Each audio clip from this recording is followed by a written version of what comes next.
Olá pessoal, tudo bem? Olha só, esse vídeo aqui é sobre o que você não deve fazer para o tratamento do câncer de ovário.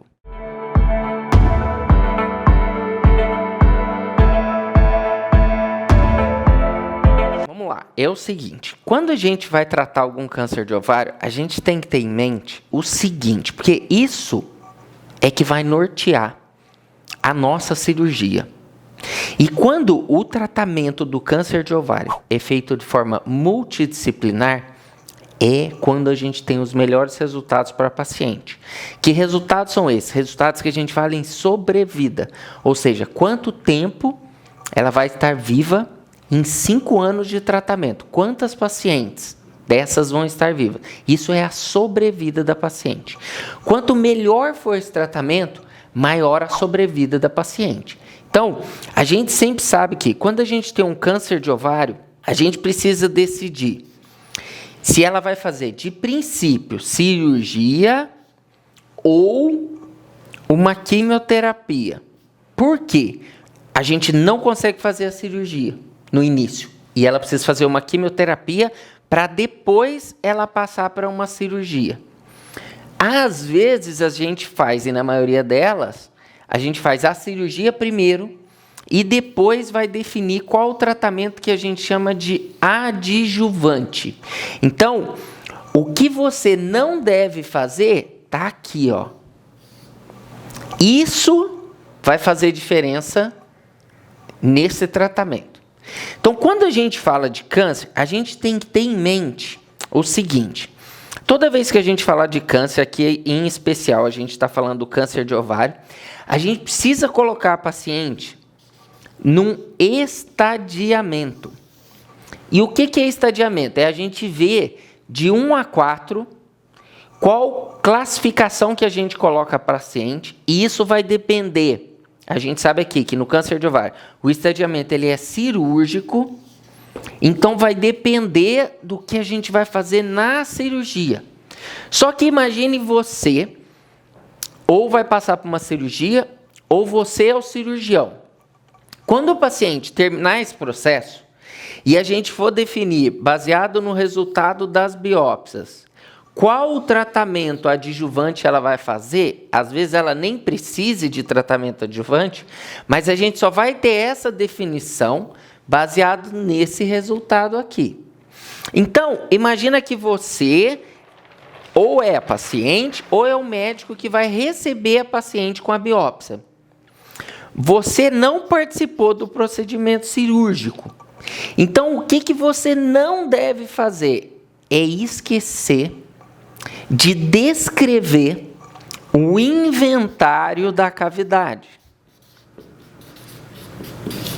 O que é isso? O que é importante que a gente sabe? É como estava a cavidade no momento da cirurgia. Então, a gente precisa descrever aqui a CIT, a gente precisa descrever aqui os implantes, aonde a gente encontrou. Se a lesão está restrita no ovário, a gente precisa descrever que impressão a gente teve da cápsula, como que está a superfície do diafragma, do peritônio, das alças intestinais e do mesentério, aquela gordura que cobre ao redor do intestino. Então, tudo isso aqui vai fazer diferença na hora do tratamento que ela vai fazer depois da cirurgia. Uma outra coisa, se a paciente tiver aderências próxima da lesão, o que você não deve fazer é romper essas aderências. Elas têm que sair junto com a doença. Então, qualquer estrutura que esteja fixa ao ovário pode ter implantado células do tumor naquele órgão que está do lado. Então, se você tem a convicção de que aquilo que você está vendo é uma doença oncológica, você precisa ressecar em bloco. Então, uma das coisas que você não deve fazer é fraturar a lesão. Porque o que a gente sabe? Quando a gente fala de inventário e estadiamento, no estadiamento inicial ainda, quando a gente tem uma lesão e a gente fratura a lesão, a gente aumenta o estadiamento e diminui o prognóstico da paciente. Por quê? Porque a gente sabe que quanto mais avançado é o estadiamento, pior é o prognóstico da paciente. Então, o ideal é você não fraturar a lesão. E muitas das vezes, as lesões ovarianas, elas não passam pelos portais. Então, por exemplo, você está fazendo um inventário por videolaparoscopia ou cirurgia robótica. Isso vai depender muito da experiência do seu time e o que você consegue fazer pelaquela via. A gente sempre tem que oferecer para a paciente a melhor via de acesso que a gente tem domínio, porque daí com certeza a gente vai ter os melhores resultados da cirurgia que a gente fizer. Mas imagina que você faça por via minimamente invasiva e a lesão seja grande. Então a gente tem algumas opções. O primeiro que você deve pensar é colocar ela dentro de um bag. Existem diversas formas de dispositivos de proteção. Um dos dispositivos, e aqui imagina o abdômen da paciente, aqui as cristas ilíacas, imagina o abdômen da paciente, qual que é uma opção boa que a gente tem? Muitas das nossas pacientes, na idade do câncer de ovário, elas já foram submetidas a cesarianas por via Fundestil. Então, uma boa opção é você ensacar a lesão. Depois que você ensacar a lesão, ela está de forma protegida, você faz um Fundestil e retira por via Fundestil. Se caso você for tirar via vaginal, o ideal também é que você desconecte essa massa do útero, coloque ela dentro de um bag para proteger a cavidade e a partir daí você tirar a via vaginal. E daí, nesse momento, a gente vai precisar definir alguma coisa. Assim que você tirou a peça, você vai precisar definir alguma coisa. Quando o patologista está na sala, daí você vai ter direito à congelação. Esse é um tema muito controverso, mas é muito importante e interessante. Quando você tiver congelação na sala, a gente tem 3 características aqui que a gente pode ter, basicamente. Primeiro, é que a lesão é benigna. Se o patologista bater o martelo e ele falar, a lesão é benigna, está encerrada a cirurgia. E daí, dependendo de acordo com o que você conversou com o paciente, de acordo com o que você decidiu, você pode só tirar a lesão e aguardar o anátomo patológico final. Por que, Marcelo, que você não define nada com a congelação e sim com o anátomo patológico final? Porque a congelação, ela dá uma ideia para a gente do que a gente vai vir a ter. Mas muitas das vezes é um exame muito rápido, a preparação da peça ela não é feita de forma refinada, que nem no anátomo patológico final, e aqui a gente tem a opção de fazer uma imunohistoquímica. Então você tem com maior segurança para falar qual é o tipo histológico daquela lesão que você encontrou no anexo. E isso é muito importante, porque baseado nisso é que a gente vai indicar a adjuvância, baseado no tipo e o local que havia infiltração dentro da cavidade abdominal. Então, baseado nisso que a gente vai decidir. Então, você não pode e não deve fazer todo o tratamento seu baseado em uma congelação. Às vezes, o colega ou a colega vai falar que ele é borderline, aqui é benigno, e que ele é borderline. O que significa ser borderline? Borderline, ele não tem características nem que sugere que é uma doença benigna, nem que é uma doença maligna. Então, o que eu sugiro nesse momento? Eu sugiro que você, no borderline, aguarde o anátomo patológico final. E não necessariamente faça uma grande cirurgia aqui, a não ser que você já tenha definido isso com a paciente. Mas é importante, por quê? Quando a gente decide a extensão da cirurgia, a gente decide também a morbidade relacionada àquele procedimento. E quanto maior a nossa cirurgia, maior a morbidade que a gente acrescenta. E não necessariamente ela vai trazer algum benefício para a paciente, caso ela tenha essas duas histologias. E o terceiro, então, que é a malignidade. Quando é a malignidade, a gente precisa fazer o estadiamento completo. E dentre o estadiamento completo, o que você não pode deixar de fazer é o lavado abdominal, biópsias do omento, biópsias do peritônio, amostragem linfonodal e, na maioria das vezes, a gente costuma fazer a histerectomia mais a salpingoforectomia bilateral. Cabe aqui um parênteses para a gente discutir aqui se tem a indicação, e isso é uma coisa muito importante que você não deve deixar de fazer, quando você tiver um câncer de ovário, eu avalio o seguinte: qual é a idade da paciente? Qual é a histologia daquele tipo de tumor? E qual que é a decisão que a gente vai tomar em relação à preservação de fertilidade? Então, isso é muito importante, a gente não deve esquecer. Por quê?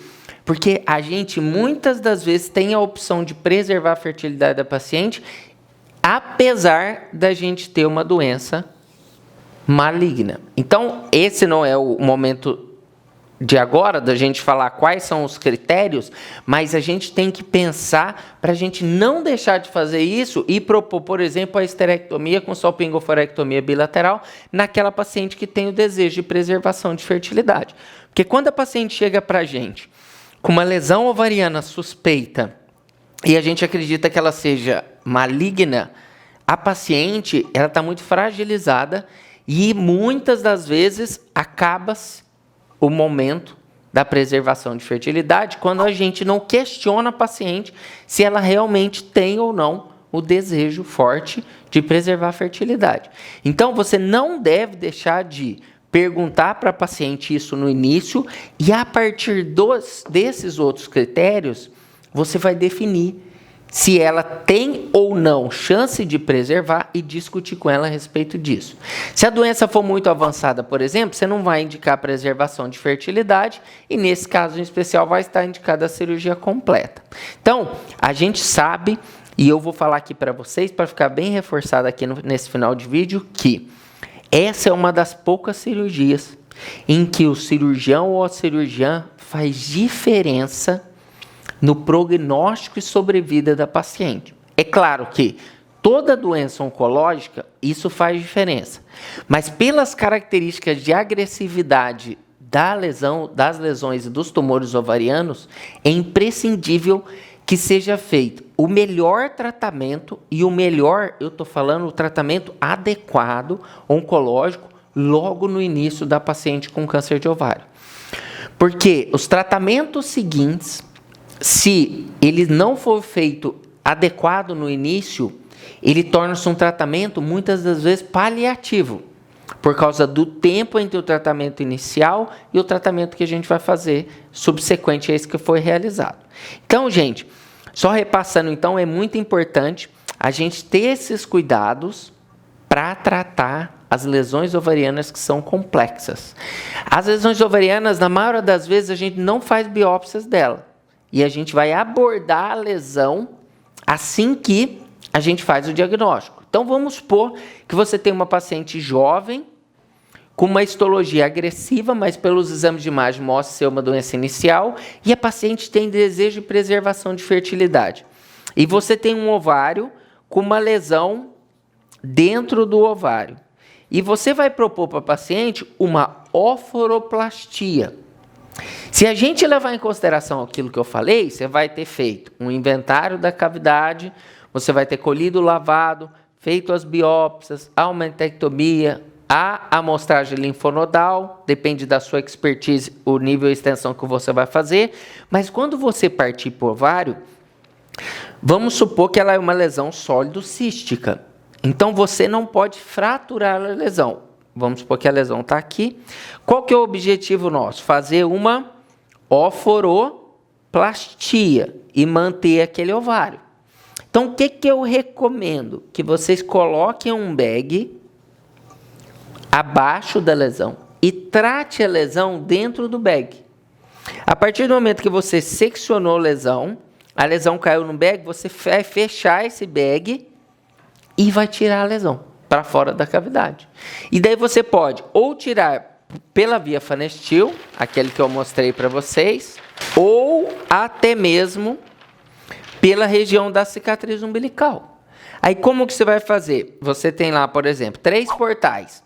Você pega essa pinça do portal lateral direito, pega a boquinha do saco e tenta colocar ela pela cicatriz umbilical. Eu acho mais fácil fazer isso pela central.